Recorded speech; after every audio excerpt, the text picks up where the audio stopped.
Evio.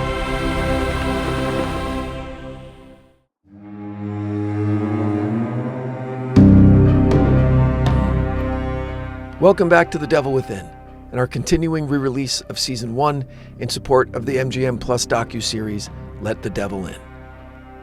I want to take a moment and welcome all of the new listeners that have discovered the show, I'm sure as a result of the MGM Plus docu-series, Let the Devil In. Welcome. I hope you stick around and discover the back catalog. We have 4 full seasons that are deep dives into specific stories, much like Season 1, and then over 100 standalone weekly episodes. So there's a lot here to enjoy, and hope you stick around. But again, welcome. So we've arrived. This is the second half of the final episode of Season 1, A Prayer in Spring. I really appreciate everyone's support in this re-release. I wasn't sure if it was going to work or not, but it seems like it has, and it's been really cathartic for me to revisit these episodes and where I was emotionally in the creation of the story, and I've really enjoyed it, and apparently you guys have as well. Thank you for all the comments and for all the support. So here we go. Part 2 of A Prayer in Spring, Redux.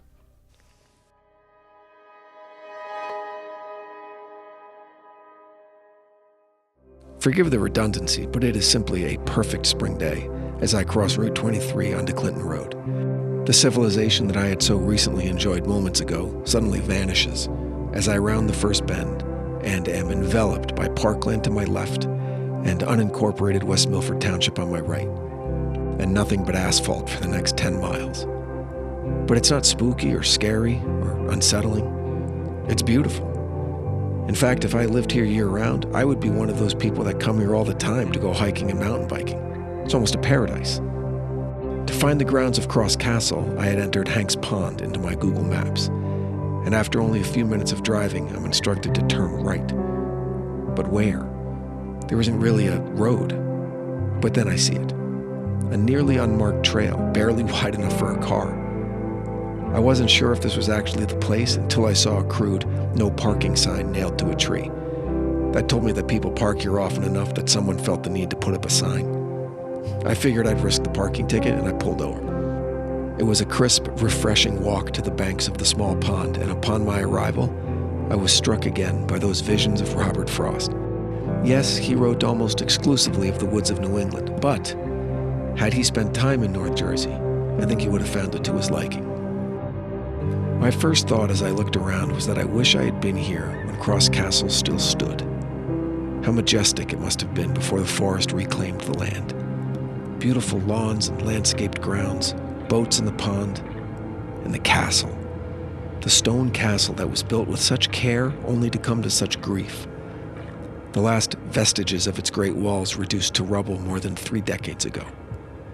Sadly, all that's left are the enormous foundations, masterfully built from local rock hewn from nearby outcroppings. And even though the foundations are all that remains, it's easy to understand the grand scale of the main house. The basements are truly massive, dug at least 15 feet into the ground, with cornerstones the size of a desk, but really not much else. I sit on a large rock, shaped by a master mason over 100 years ago, and take in the surroundings. For all the beauty, for all the past evil that was visited on this place, for all the alleged ritualistic ceremonies, for the supposed connection to the paranormal, what I'm struck by the most is an almost overwhelming feeling of loneliness. It hasn't been often in my life that I can say that I've been entirely alone. Not a soul for miles in all directions. Before I get too freaked out, I can remind myself that I can be in my hotel room in Midtown Manhattan in less than an hour, and that creeping anxiety is replaced with, once again, a deep contemplation of the nature of evil. Seneca, the great Stoic philosopher, once wrote that the fates will lead you to your destiny or drag you to it. Was Tommy's collision course with evil destined to occur? Has evil always existed and the great religions of the world came to power as a necessary foil to maintain balance? Or is it more personal, more quiet? I'm not sure what I was expecting to experience on Clinton Road. Maybe a feeling of impending doom or a cold wind on a warm day. I know it's cliche, but I was expecting some kind of foreboding darkness to come over me, some kind of sign that evil lived in those woods since the beginning of time and would remain long after we're gone. But I didn't feel that. Not there anyway.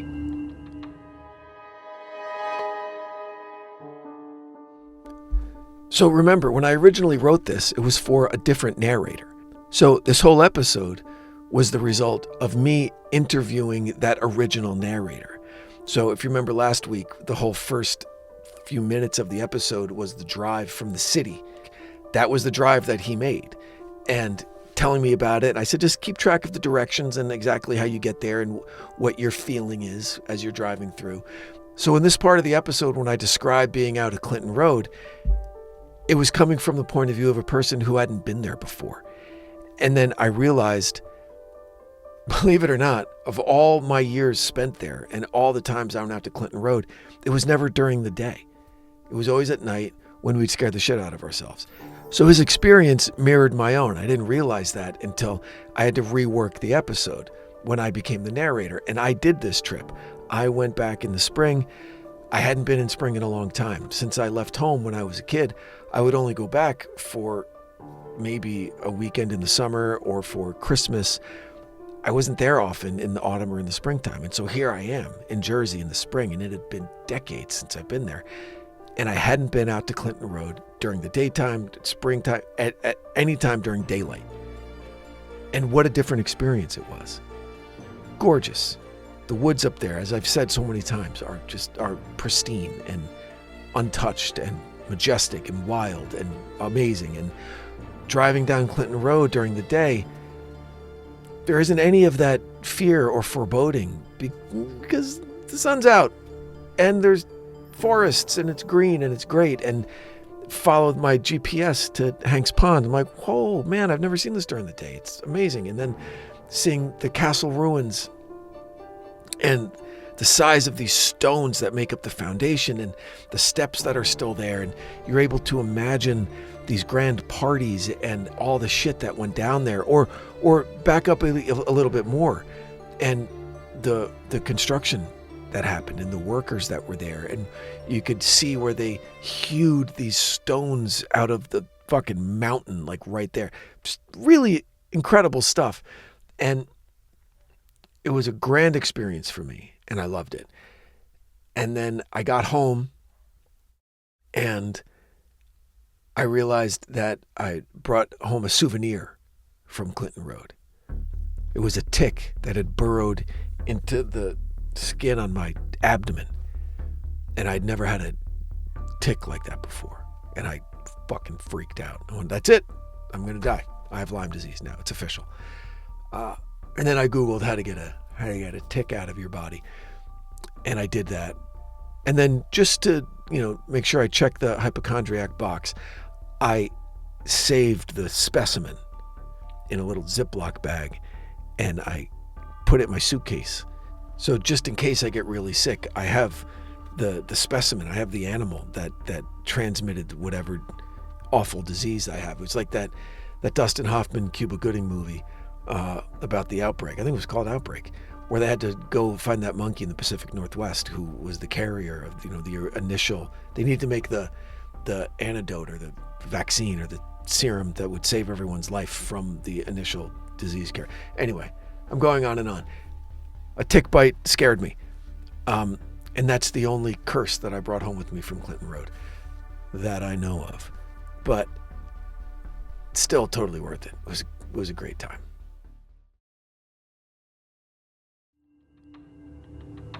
As I drove away back down Clinton Road toward civilization, I could easily have turned left on Route 23 and been back in the city for dinner. But I didn't. I got back on Berkshire Valley Road, back into the center of town, turned up Ridge Road, and then left into White Rock. I stopped again in front of the house where Tommy used to live. And that's where I felt it. The darkness, the impending doom. You see, I had planned to knock on the door and introduce myself to the current owners of the house. I was going to let them know about the story I'd been investigating, for surely they knew all about the history of their house, and with a little luck, they'd allow me to take a quick walk through the place, almost like visiting a holy site to pay my respects. But my reason for stalling for staying in the car was simple. While it's true that Jefferson is an extremely tight-knit community where neighbors take care of neighbors and you can count on a certain level of security, it's also a place where secrets can be kept. A place where you can find the space to be left alone, whether it be out of shame or guilt or sorrow. Just a few days prior to my visit to Jefferson, I learned through a local source that way back in the early months of 1988, just after the tragedy, the Sullivan home was sold off to a new young family. By all accounts, they were friendly and hardworking, focused on family and building a life in their new community. Years passed. Children grew up and left the nest. The world changed, sometimes slowly, like with the rise of the digital age, sometimes quickly, like that fateful morning of September 11th, 2001. But still, Jefferson remained. White Rock remained. The one-story house with the sloping front lawn and woods in the back remained. It's the people that leave. Not all, of course. Some stay and find happiness. Some leave. Some die. What I had just recently learned was that, for reasons unknown, more than a decade ago, the grown daughter of the family that moved into the Sullivan home came home to visit, went into the basement, and committed suicide. The fact that I spent months talking to people about the Tommy Sullivan case, and this never came up, speaks volumes about the willingness of the community to protect their own and to honor their fallen. So all we really know is that within the span of a single generation, 2 families that lived in that house were damaged beyond repair by events that can't be explained.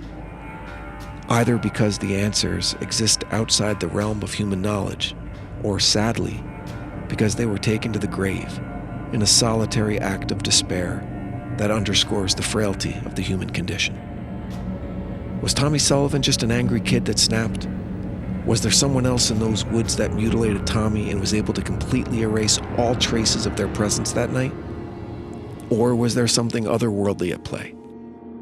It bears mentioning that among the most guarded and off-limits documents in the Vatican archives is a spell book dating back more than 1,000 years.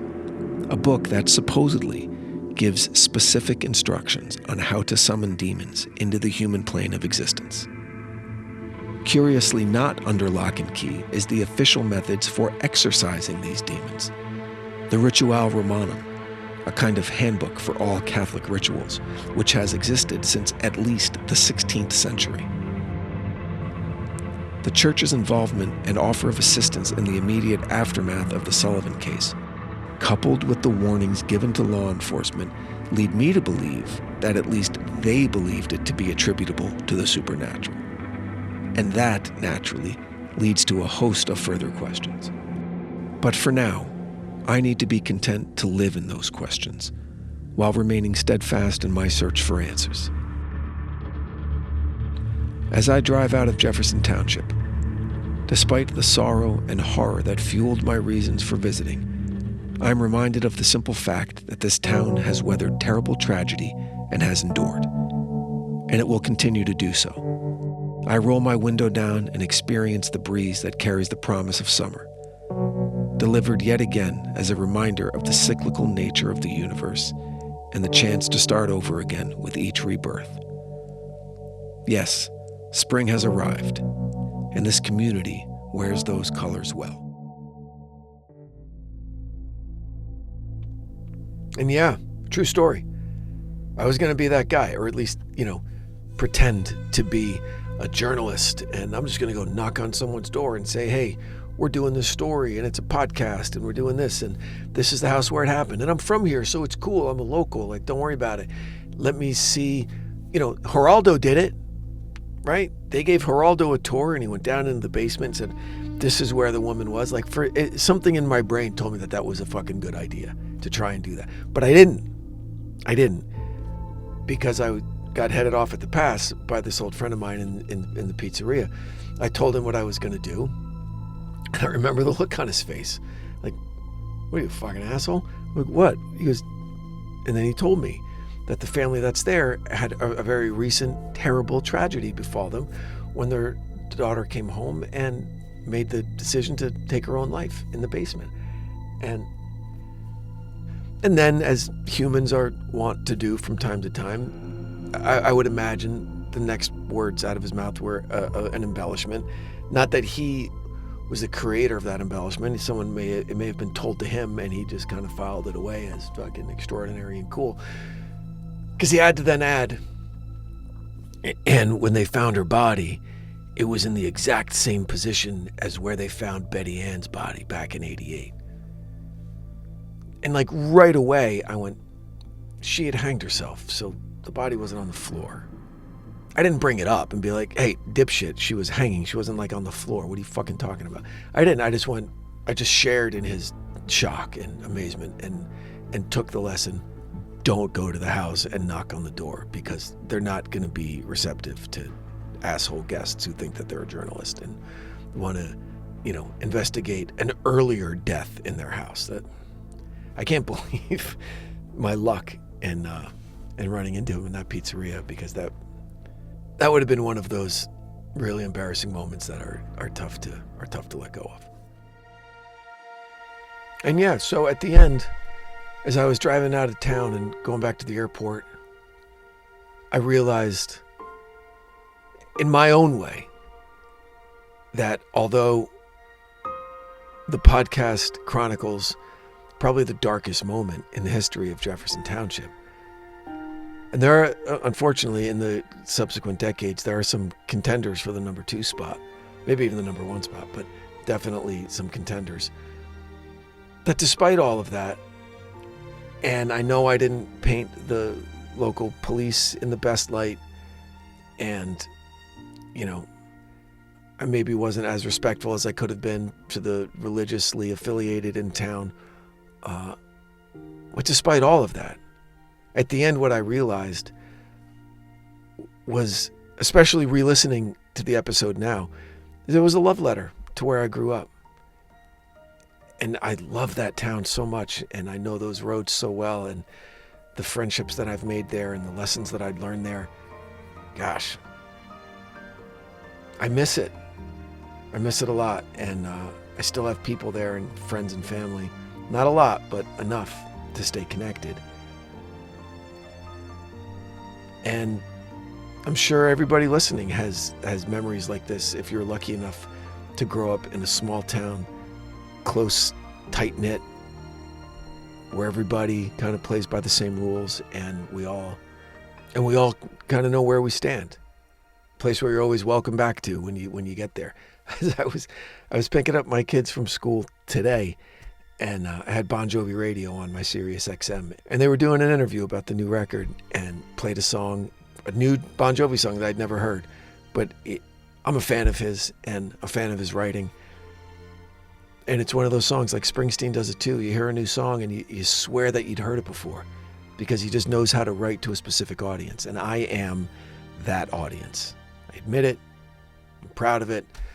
My wife tries to shame me sometimes, but she's coming from a good place. But the song is called Red, White, and Jersey. Who else is that written for than a fucking guy like me, right? And there's a line in it where it says, something about, it's no surprise that your blue eyes would make me feel like home. And he's talking about his girlfriend, whatever. But there are so many memories that I have of Jefferson, of, the pizza place or the ice cream store, or, driving by my house or the school or friends' houses or my girlfriend's house, or that just instantly, okay, I'm home, I'm safe, I belong here, I'm accepted here, and like no matter what. And I hope everybody listening has a place like that. And if you do, try and get back there, try and get back there and visit, because it's regenerating. Like, I have such a desire to spend a couple days in Jefferson now that I'm probably going to take my kids, show them where Dad grew up, all that shit. That'll be fun. So that was season 1 of The Devil Within. I hope you watched Let the Devil In on MGM Plus. I'm really proud of the 4-part doc series. It did very, very well for them. It's still, you can binge all the episodes now if you want. Share the show with your friends. comment, rate, review. Every little interaction with the algorithm helps more people discover the show, and that's my goal. And please consider supporting the great companies that support not only this show, but the other shows on the Evio network. There will be links to great deals for great products in the show description. Please check those out. So thank you again for listening, and we'll be back next week, back to our regularly scheduled programming. Happy Halloween, everybody. The Devil Within is an Evio production, recorded live at Bel Air Studios in Los Angeles, California. For The Devil Within, I'm your host, Branden Morgan.